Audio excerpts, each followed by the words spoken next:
Yeah. So you guys came together at much the same time that I entered this side of the industry. I joined with Royal Gold in 2008.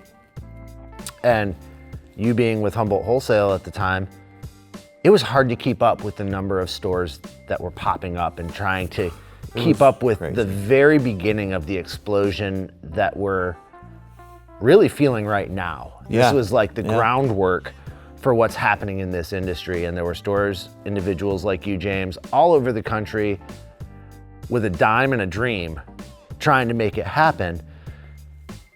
How did that inform where you are now, that struggle, that working from one credit card bill to the next to keep the store online versus where you are now with projects all over the country, all over the world? How did that humility in building your industry affect where you are now? It's funny you ask in that way, because we opened the store. I did very well for myself on the Oregon coast. I moved back to the town I opened the store in, and the economy crashed in 2008, as everybody knows.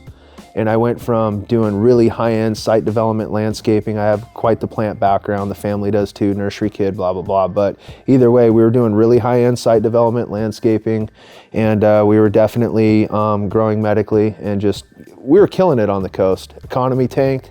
Within 3 months, I had old ladies that had me mowing their yard, for the last 5 years, be like, I need some exercise, James. I'll mow my own yard. And it was like, whoa, what is going on here?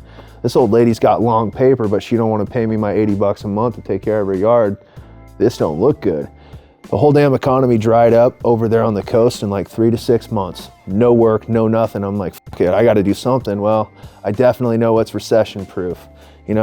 Sex, drugs, and rock and roll. So I guess we're opening a grow shop, right? Because I'm not opening a strip club or a whorehouse, so I guess we'll do a grow shop. So I know what I'm doing.